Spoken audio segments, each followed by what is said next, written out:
autre continent, qui sont les Amériques, l'Amérique du Nord, à savoir notre confrère, le docteur Horacio Arruda, à qui je souhaite la bienvenue, qui est sous-ministre adjoint de la Santé du Québec, qui est chargé de la prévention, de la promotion, de la planification et de la protection de la santé publique. Nous lui avons demandé de nous rapporter un petit peu comment il compte promouvoir l'approche One Health au Canada et éventuellement un petit mot sur l'implication des pharmaciens dans l'antibiorésistance. Maintenant, c'est en 15 minutes. S'il y a des éléments qui ne sont pas développés, nous le verrons dans les débats. À vous la parole, cher ministre. Merci beaucoup. Premièrement, j'aimerais féliciter les organisateurs de ce forum qui a 20 ans. On a seulement 20 ans une seule fois et j'aimerais bien avoir 20 ans, mais que voulez-vous? Alors, félicitations. Félicitations aussi à tous les bénévoles, tous les gens qui travaillent, parce que quand ça fonctionne comme ça fonctionne très bien, c'est qu'il y a eu beaucoup de travail antérieurement. Alors, félicitations à tous. Je suis honoré d'avoir été invité avec ce panel de gens très performants, des femmes d'ailleurs qui font de très bonnes présentations hein, pour aller dans le sens de ce que vous dites. D'ailleurs, dans un des objectifs du développement durable, on parle d'égalité entre les hommes et les femmes. Il y a beaucoup de pays où il y a encore beaucoup de problèmes de cette nature-là et ça a des impacts sur les enfants. Alors, félicitations à vous. Écoutez, moi, je suis un petit médecin de santé publique. J'ai travaillé surtout antérieurement dans le domaine des maladies infectieuses, santé au travail, santé environnementale, épidémiologie d'intervention. Et j'ai géré, bien entendu, à une certaine période, après un congrès ici, je vous dirais, là, la pandémie de COVID-19 qu'on a vécue à travers le monde, qui est une zoonose, etc. Je vais vous tenter de vous illustrer rapidement comment nos autorités, comment le gouvernement du Québec a décidé d'aborder la prévention de la santé, là, par une approche sociétale, intersectorielle, holistique, qui nécessite une multidisciplinarité et un véritable partenariat. Je vais revenir tantôt sur le véritable partenariat. C'est pour vous dire que je ne traiterai pas comme nos collègues nécessairement de zoonose, mais beaucoup plus parce qu'on en a chez nous, c'est clair. On travaille en intersectoriel dans une approche de type One Health, mais notre problème qu'on a chez nous, surtout, ce sont les maladies chroniques, le poids important des maladies chroniques, les cancers, les coûts de santé qui vont à une vitesse vertigineuse. Plus de 50% du budget de notre province est dédié à la santé. On est obligé à ce moment-là de prendre l'argent des autres ministères et de le mettre en santé. Et vous savez que l'éducation, c'est majeur et l'environnement, c'est majeur. Donc, vous présentez un peu l'approche qu'on a prise, puis on pourra faire les parallèles avec One Health et avoir le débat. Pendant toute la pandémie, j'ai porté cette épinglette pour me rappeler et me dire qu'en santé publique, je devais essayer de contribuer à faire avancer les objectifs du développement durable. Comme vous l'avez dit, ils ont été adoptés. 2030, c'est demain. Alors, je ne sais pas si on va peut-être changer d'autres choses dans la terminologie parce qu'on a tendance à faire évoluer nos concepts.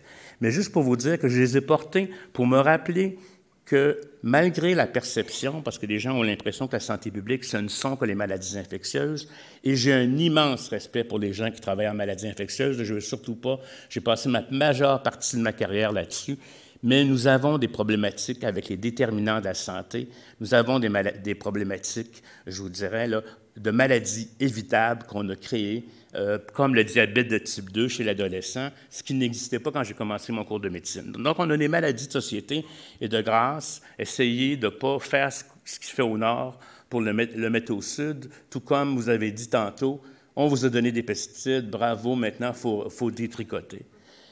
Je pourrais les énumérer, absolument, j'aime bien les passer, mais vous pourrez les regarder et vous allez avoir un examen pour me dire le 17e, c'est quoi? Quel est le 17e objectif? Quel est le 16e, etc. J'aime bien les présenter comme ça. Vous voyez les objectifs qui touchent la biosphère, l'environnement, l'eau potable, les changements climatiques, la vie aquatique, la vie terrestre. C'est une base très solide.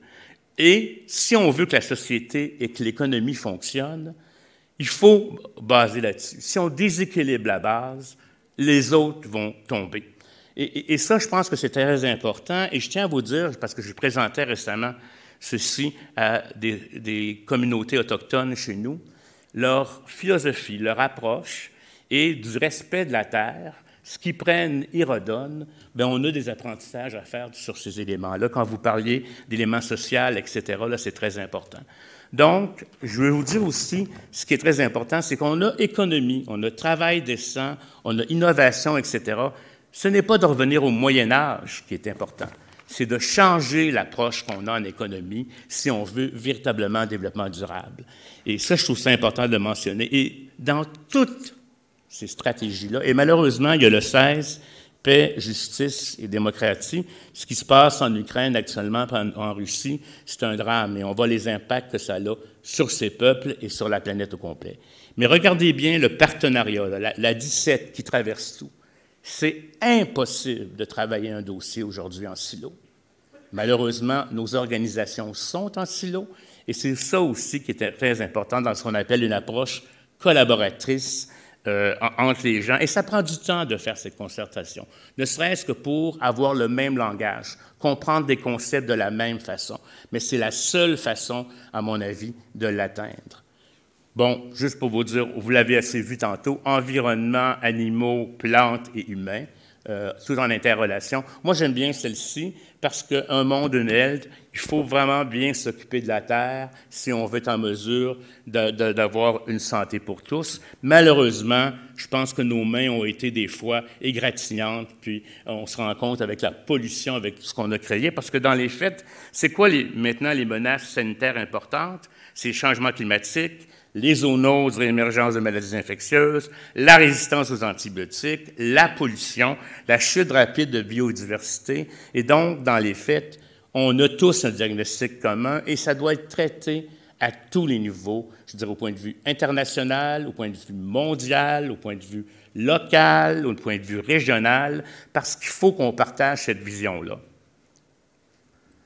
Comme dans n'importe quelle approche collaboratrice, il y a différents secteurs. On voit l'environnement, l'humain, l'animal. On voit la société, hein, les gouvernements, mais du haut en bas. Je pense qu'il faut avoir une vision commune et partagée. Et on doit collaborer, communiquer, se coordonner pour se donner une capacité d'atteindre véritablement le One Health. C'est un travail colossal, mais c'est un travail qu'il faut faire absolument. Et j'espère que les générations qui vont nous suivre vont réussir. Du côté de la santé, nous, on illustre ce qu'on appelle les déterminants. Vous savez, même si l'homme humain est dépendant de son environnement, à la fois l'environnement physique, social et autres viennent moduler leur état de santé potentiellement. On ne naît pas tous égaux. Mieux vaut être riche et en santé que pauvre et malade. C'est un dicton qu'on dit, mais c'est tout à fait une réalité. Et à l'intérieur d'un pays riche comme le nôtre, il y a des inégalités de santé de façon importante. À l'intérieur de la même ville, à quelques kilomètres, il y a 10 ans d'espérance de vie différente entre le secteur riche et le secteur pauvre. Donc, ça démontre que l'environnement social, l'école, le milieu de travail, tout ce que ces environnements-là ont des effets et on doit aider les gens à avoir des habitudes adéquates, mais ça commence très jeune et très tôt. C'est une autre façon d'illustrer qu'il y a, bien entendu, l'âge, le sexe, des facteurs génétiques, mais qui ne représentent pas la majorité des impacts. On sait que les facteurs de style de vie chez les individus, ce n'est pas seulement de dire aux gens « mangez des fruits et des légumes, faites de l'exercice physique et c'est tout ». S'il n'y a aucun fruit et légumes au pourtour de la maison, si jamais on n'a pas d'endroit pour pouvoir faire de l'activité physique ou bouger, ou si notre mode de vie est complètement sédentaire, on a des problématiques. Les réseaux sociaux, les différents autres partenaires, puis les conditions socio-économiques, culturelles et environnementales sont excessivement importantes. Donc, pour adresser, je vous dirais, dans une perspective d'approche intersectorielle pour répondre à la question, un peu comme dans un monde, une santé, One Health, on a aussi, à l'OMS, la santé dans toutes les politiques. C'est-à-dire qu'il souvent, le ministère de la Santé, parce que c'est une situation de santé, va se retrouver seul devant la problématique, alors qu'on sait que le ministère de l'Éducation a énormément d'effets. Le ministère de l'Agriculture, des Pêcheries et de l'Alimentation a énormément d'effets si on veut être capable de travailler ces environnements, si on veut être capable que la santé humaine soit aussi prise en compte par la santé animale et qu'on travaille ensemble. Donc, ça, c'est une approche qui est basée sur ce qu'on appelle « health in all policies », c'est-à-dire santé dans toutes les politiques, où le gouvernement, et quand je parle du gouvernement, je parle du bureau du premier ministre. Je ne parle pas ici, c'est porté par la santé, mais c'est le gouvernement s'engage à prendre des actions cohérentes qui vont essayer d'intervenir auprès de la population. Donc, la politique gouvernementale de prévention, ce n'est pas... on pourrait avoir une image de parapluie, comme vous avez vu tantôt de One Health. Les gens, souvent, n'aiment pas qu'on soit le parapluie parce qu'ils veulent être au-dessus. Comprenez-vous, là, ça peut entraîner, même en termes d'image, en communication, là, pourquoi tu vas être au-dessus de moi, toi, dans le parapluie? Il y a des enjeux. Donc, ce qu'on s'est mis, c'est comme un agent de liaison entre les différentes politiques qui sont existantes. Et cette approche-là, moi, je la travaille depuis 2015. Je rencontre tous les ministères pour leur dire quels sont tes plans d'action, quelles sont tes stratégies et où pouvons-nous véritablement collaborer dans une approche gagnant-gagnant. C'est terminé la situation de dire « je suis la santé publique, je sais ce qui est bon pour toi, tu fais ceci et tu seras heureux ». Ça ne fonctionne pas. C'est véritablement une définition de problème, une stratégie pour que le gouvernement soit plus cohérent, en meilleure cohésion et éviter qu'un ministère aille dans ce sens et l'autre détricote les faits pour annuler les faits comme tels. Donc, c'est véritablement une approche très collaborative qui doit être répétée, répétée, répétée et qui doit venir de façon horizontale apporter de la cohérence, mais aussi descendre sur le terrain. Parce que ce n'est pas dans les ministères que vivent les gens. Les gens vivent dans des communautés, dans des municipalités. Et le rôle des gouvernements locaux est majeur dans la compréhension de nos orientations. Cette politique gouvernementale qui est là permet d'avoir plus de cohérence et d'éviter des silos, de telle sorte que quand les politiques arrivent sur le terrain, on évite la perception qu'un dit l'inverse de l'autre. C'est ça un peu l'objectif de la politique. Ça, c'est pour vous montrer encore un peu les inégalités de santé. Vous savez, là, c'est pas tout le monde qui a la même pente à la naissance. Hein? C'est pas tous les pays qui ont la même pente non plus. Je peux vous dire, moi, ma pente, elle est basse. J'ai été aimé, je suis dans un pays où on m'a bien nourri, j'ai été éduqué, j'ai une épouse extraordinaire. Donc, quelque part, c'est plus facile pour moi de pousser la pierre. Mais quand vous avez de la pauvreté, incapable de vous loger, puis je peux vous dire de ce temps-ci, c'est des gros problèmes, même dans nos pays. Pas de travail, pas d'alimentation adéquate, manquer d'éducation, et vous avez des problèmes environnementaux, bien, les risques à la santé vont être beaucoup plus élevés, et il faut donc travailler en amont sur ces déterminants. Là, tantôt, je voulais vous montrer, là, ça, ce n'est qu'un petit échantillon des politiques gouvernementales. Hein? Tous les ministères ont plein de choses. Mais il y a, par exemple, ici, la politique bioalimentaire, la stratégie gouvernementale de développement durable, puis le plan de lutte à l'antibiorésistance qui nous amène à aborder à l'intérieur de cette politique gouvernementale-là une approche One Health. Par exemple, on travaille avec la politique bioalimentaire, on travaille à réduire l'utilisation des antibiotiques chez les animaux. Okay? Puis en même temps, du côté de la santé, on veut travailler avec les médecins, mais aussi les pharmaciens pour un plan de lutte à l'antibiorésistance. La politique gouvernementale de prévention a 4 orientations. Agir auprès des jeunes et développer leurs capacités tout au long de la vie. Il faut intervenir très, très jeune, même avant la naissance, parce qu'on sait que des interventions intenses auprès de certaines clientèles vont changer le parcours de l'enfant et de la mère. Donc ça, c'est véritablement très important. On veut aménager des communautés saines et sécuritaires et favoriser le bien-être et les saines habitudes de vie. C'est-à-dire que pour nous, les saines habitudes de vie, c'est de travailler aussi sur les politiques publiques pour diminuer l'accès à des aliments très transformés. C'est rendre accessibles des fruits et légumes tout près des gens alors où il n'y en a pas. Il y a encore ce qu'on appelle des déserts alimentaires où les gens, s'ils n'ont pas de voiture, ils ne peuvent absolument pas se procurer rien à manger. Et quand les gens vieillissent, donc on essaie de travailler sur les aménagements de territoire, développer des goûts, améliorer les conditions de vie, la prévention auprès des personnes en situation de vulnérabilité, puis renforcer la prévention dans la cité. Il faut comprendre que la politique gouvernementale elle a une lunette très spéciale qui est celle de voir dans toutes les politiques les inégalités de santé, pour que la politique qui sera mise en place ne vienne pas les accentuer, puis au contraire les amoindrir. Elle veut aussi mobiliser l'ensemble de la société autour de la prévention et la réduction des inégalités. Il faut voir qu'il y a maintenant 27 ministères qui sont engagés dans cette politique gouvernementale-là, au-delà de leur propre politique.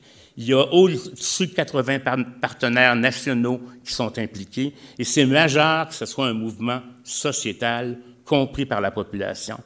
Il faut se donner d'une gouvernance intersectorielle et la responsabilité en matière de prévention partagée, c'est-à-dire, nous, de cette politique, on fait des plans, et dans ces plans-là, on a des actions qui sont placées dans différents milieux, il y a des cibles, et on identifie le porteur. Ça peut être le ministère de l'Agriculture qui va porter parce qu'on est plus dans un univers alimentaire, ou etc.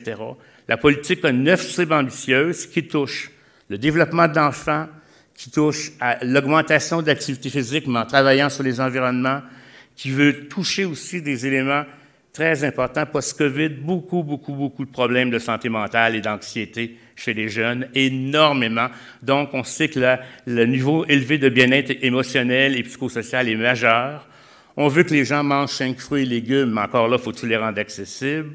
On veut que les municipalités développent des programmes ou des projets pour aménager des communautés qui sont sécuritaires, qui nécessitent la mobilité durable et les saines habitudes de vie. On veut diminuer encore la proportion de fumeurs. On veut réduire l'écart de prématurité entre les différents éléments. Puis on veut aussi accroître le nombre de logements abordables et sociaux. Actuellement, il y a des familles qui dépensent pour leur loyer au-dessus de 50 à 60 %. Il ne reste pas beaucoup d'argent pour les aliments. Juste pour vous dire que ce plan d'action-là qui découle de la politique, le deuxième plan, il touche à peu près 100 actions pour toute la population. C'est pas tellement d'argent, ce n'est que 40 millions par année. Je pense que moi, je veux travailler à aller chercher plus d'argent en prévention comme tel, mais on a doublé le montant par rapport aux années antérieures et ça permet de faire vraiment des effets de levier sur d'autres argents qui sont possibles. Donc, ça joue dans les garderies, dans les écoles, dans les familles, dans le milieu municipal, dans le milieu de travail, dans la communauté, dans les établissements. Il y en a pour tous, il y en a pour les jeunes, il y en a pour les aînés, puis bien entendu pour les plus vulnérables.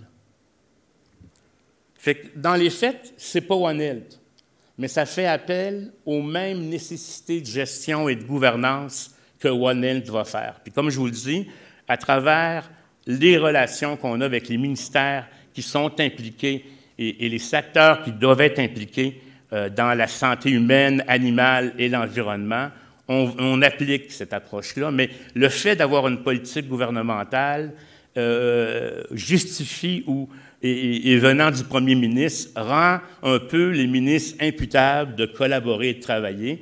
Puis je tiens à vous dire que si on a réussi à travers 3 gouvernements à maintenir la politique, c'est que l'appareil administratif, mes homologues des autres ministères et leurs sous-ministres et les ministres ont été mis dans le coup. Mais il ne faut jamais lâcher. Moi, je vais faire la tournée encore de tous les sous-ministres pour m'assurer que ce ne soit pas un document, mais que ce soit une action qui amène à la réalité. Bon, comment se propage la résistance aux antibiotiques? Là, je pense qu'il ne doit plus me rester beaucoup de temps. C'est peut-être terminé déjà. C'est terminé. Juste vous dire que dans les faits, ça prend une approche One Health pour adresser cette question-là. C'est très clair. Le médecin doit travailler avec le pharmacien. D'ailleurs, je trouve que les médecins devraient probablement laisser plus de place aux pharmaciens compte tenu de vos études. Moi, j'ai toujours considéré que ce que j'ai appris en pharmacie, c'était comme des recettes qu'on nous donnait, alors que vous faites des interactions et autres. Fait que je vous souhaite qu'on continue à reconnaître le travail que vous faites. Mais on doit aussi travailler avec la santé animale. On a besoin de programmes de pharmacovigilance en milieu hospitalier, dans la communauté, et de votre expertise aussi pour conseiller le patient, pour qu'il comprenne que ce n'est pas toujours nécessaire d'avoir des antibiotiques. Donc, c'est mon humble contribution. Elle est sûrement pas aussi bonne que celle des dames, j'en suis conscient, mais c'est une question génétique. Je n'ai pas choisi, mais je suis bien content d'être un homme quand même. Pour pouvoir admirer les dames, bien entendu. Merci, Monsieur le ministre. Merci, cher Horacio Arruda. Vous avez rappelé donc, que vous êtes parti de l'identification des problèmes qui pèsent au niveau du Canada, le poids des maladies chroniques et leur impact au niveau de votre PIB, et que vous avez pris votre bâton de pèlerin, on l'a compris, pour aller un peu partout, aussi bien auprès des populations autochtones qu'auprès des autres départements, pour passer le message et essayer de faire en sorte qu'il n'y ait pas de cacophonie, que tout le monde aille dans le même sens et ne se contredise pas. Bon courage, bon courage. Et merci aussi pour avoir rappelé pour l'antibiorésistance. Nous saluons le travail de nos confrères canadiens, où il y a eu des transferts et de décloisonnement entre les deux professions, médecins et pharmaciens, où la loi 40 a consacré de nouvelles missions pour les pharmaciens, où ils interviennent justement dans la prise en charge de pathologies mineures ou d'autres pathologies avec des systèmes avec l'aide des outils de dépistage précoce pour éviter donc la surconsommation des antibiotiques. Merci beaucoup pour votre contribution.